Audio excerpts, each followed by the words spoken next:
मेरे प्यारे देशवासियों, नमस्कार। मन की बात में आप सबका स्वागत है।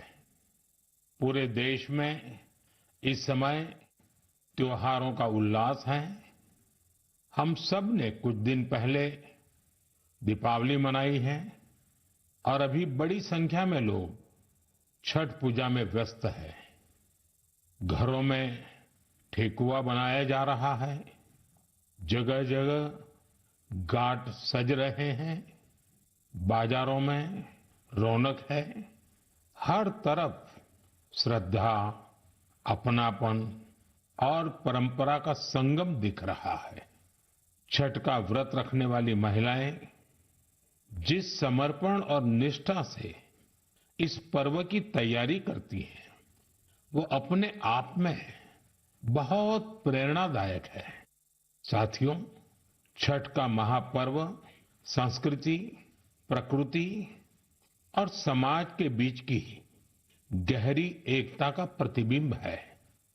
छठ के घाटों पर समाज का हर वर्ग एक साथ खड़ा होता है।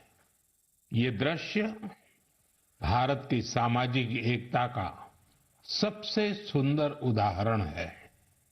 आप देश और दुनिया के किसी भी कोने में हो, यदि मौका मिले तो छठ उत्सव में जरूर हिस्सा लें।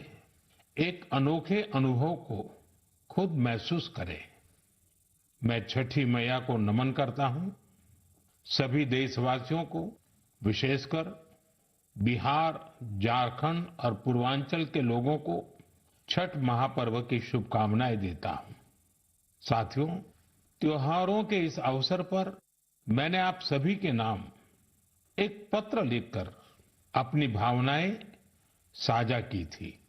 मैंने चिट्ठी में देश की उन उपलब्धियों के बारे में बताया था जिससे इस बार त्योहारों की रौनक पहले से ज्यादा हो गई है। मेरी चिट्ठी के जवाब में मुझे देश के अनेक नागरिकों ने अपने संदेश भेजे हैं।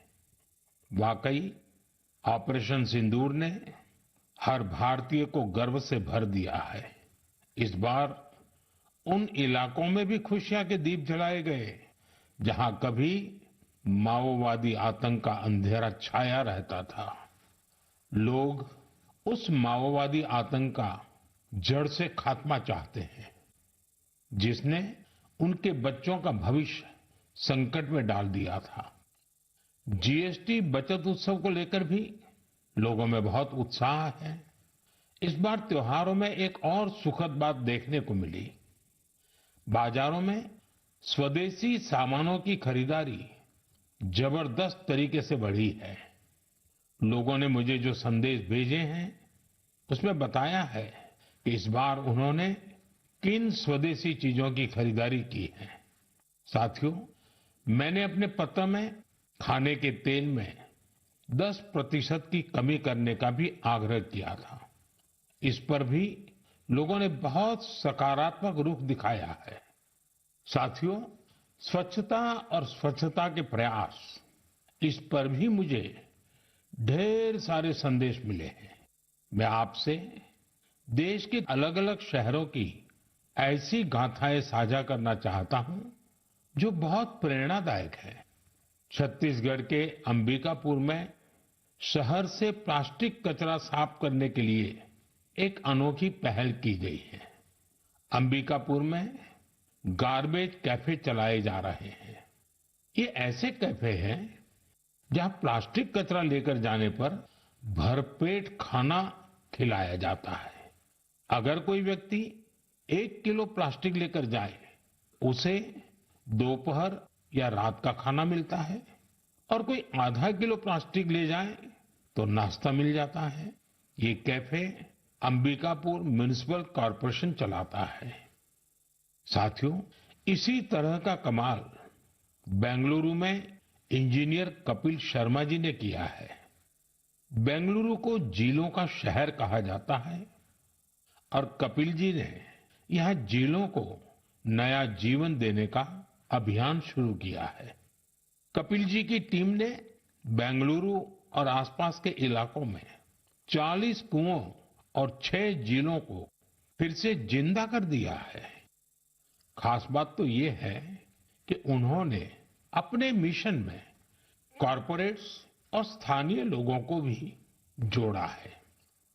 उनकी संस्था पेड़ लगाने के अभियान से भी जुड़ी है। साथियों, अंबिकापुर और बेंगलुरु ये प्रेरक उदाहरण बताते हैं कि जब ठान लिया जाए तो बदलाव भी आकर के ही रहता है। साथियों, बदलाव के एक और प्रयास का उदाहरण मैं आपसे साझा करना चाहता हूं।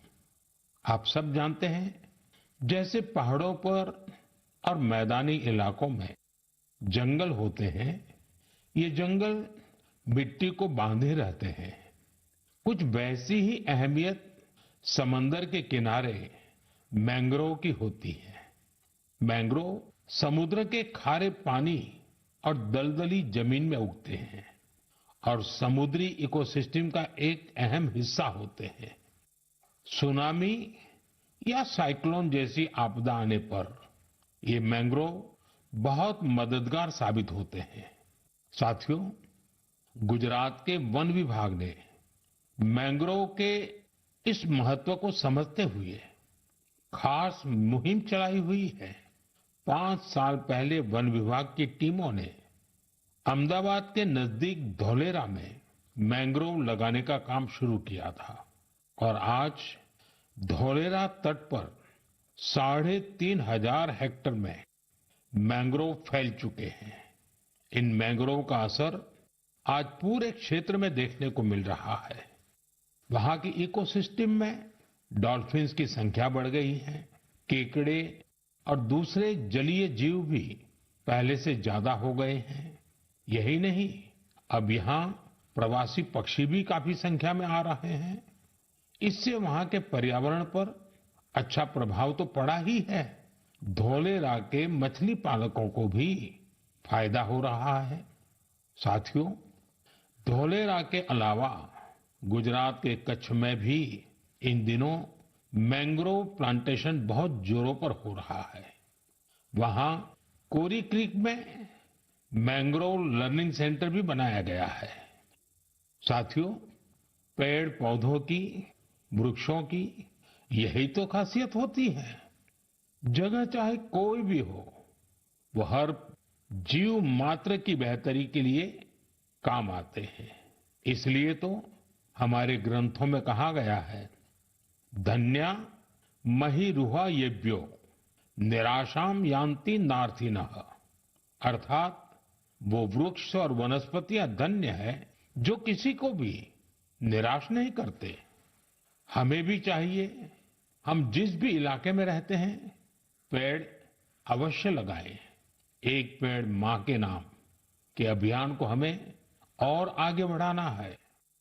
मेरे प्यारे देशवासियों, क्या आप जानते हैं कि मन की बात में हम जिन विषयों पर चर्चा करते हैं, उनमें मेरे लिए सबसे संतोष की बात क्या होगी?